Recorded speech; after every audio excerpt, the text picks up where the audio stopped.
Hi everyone, welcome to Newcastle Fans TV. This video, like the rest of them, are sponsored by the OneFootball app. If you're not watching the game, go on the OneFootball app. I'll have you the update and the scores and the prediction, the lineups, etc, etc.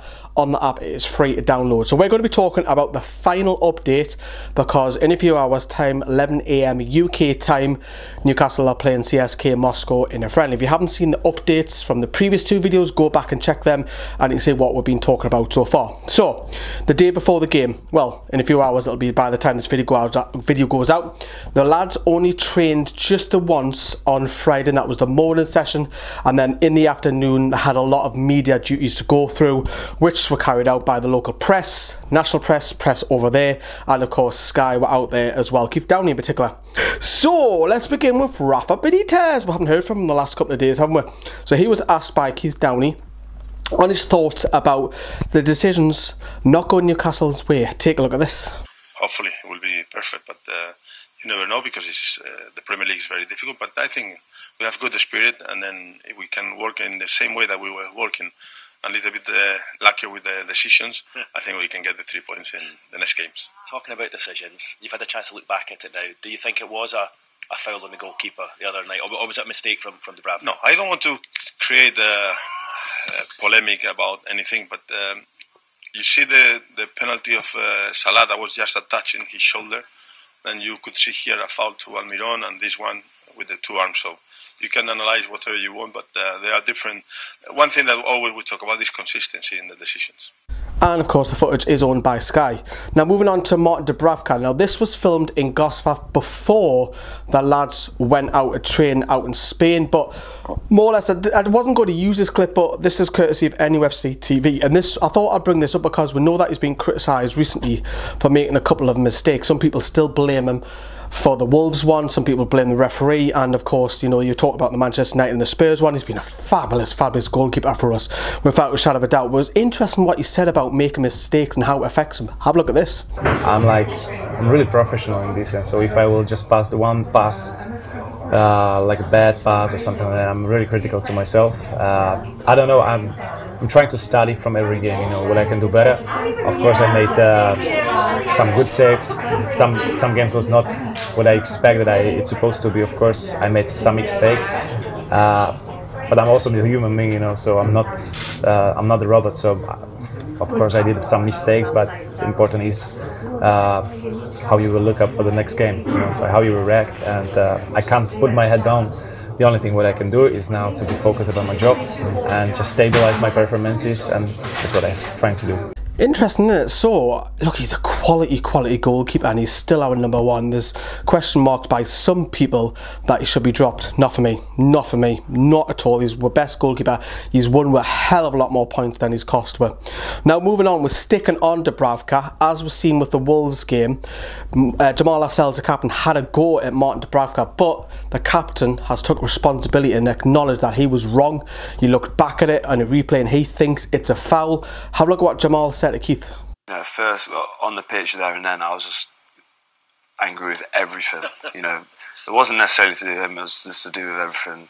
You know, because they scored at that minute, and you know how it happened. But then I went in, looked back at it, and you know it was clear as anything it was a foul. So you know I did apologise to him, and I shouldn't really be doing that to him. So you know, hold my hands up. And you're the captain as well. But at the same time, I got a job to do. I ain't got the armband because I'm technically the best, or because you know I'm gifted or anything like that. It's because I'm honest and you know I'm hard working. So I won't change in that aspect. But it was a foul, as clear as anything, and you know we looked at it and we move on. How's Martin been since Monday? Fine. Things happen. You know, I was saying to him last time we played Wolves, I let my man score from like 2 yards out, and you know people make mistakes. Everybody makes mistakes, and you know since he's been here, how many like saves he's made, and you know he's been an outstanding player for us. So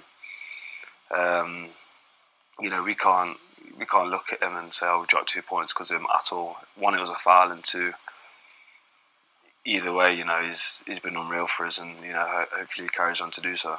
Again, footage is owned by Sky. Now, Steve Harper was also talking about Martin Dubravka. We're not going to hear from Steve, but he's basically said in the local press that, you know, he's a leader now. He's only been in the club a year, but he's grown so much into this new role. He's one of the most experienced players at the club. He came and tried to catch the ball rather than punch it. And he believes also it was a foul, and without a shadow of a doubt, he believes Newcastle have a massive player on their hands. I would probably go on the lines that Martin Dubravka is better than Tim Krul at his peak, and I'm going to go on and say that I think he really is. Now on to the opposition. Well, when I say opposition, we are playing CSKA, which is known as the army club in Russia, in Moscow. And you know, Solomon Rondon had a spell at Rubin Kazan, so he knows a little bit about him. And this is what he was asked by NUFC TV, can't get my words out, about the opposition. The CSKA Moscow is a big team of Russia. They play really well. They got quality players, and they are in the pre-season now. So I think they will try to find his target. Maybe try to win the game, you know, get confidence, because the Russia Premier League is stopped now. And I think for us it's again to like I said before, to get fit and try to find our way.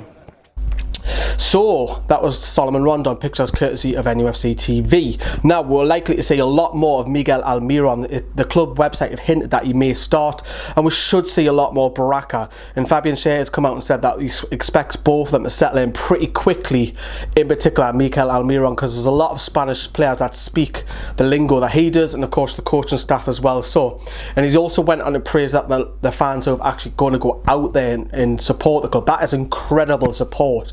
We looked at it as well. It was going to cost each other about 220 quid, so possibly one or two could have went out, but it's a lot of money, isn't it? And credit, I have to echo that, credit to everybody who's went out there and go and support the club. You're doing the fan base absolutely fantastic. Well done to everybody who's out there going to be watching that as well.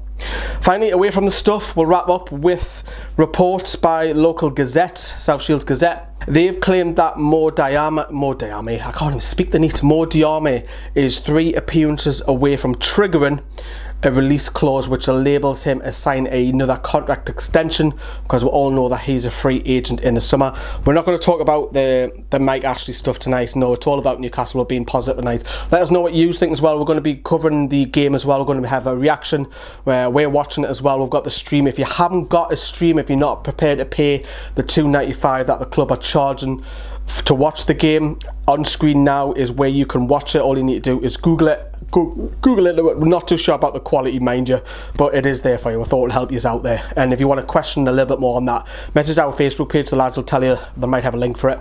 Have a good night, everyone, and we'll have a good day by the time this video goes out. We're playing 11 o'clock UK time. Remember that. Ta-da. Bye-bye.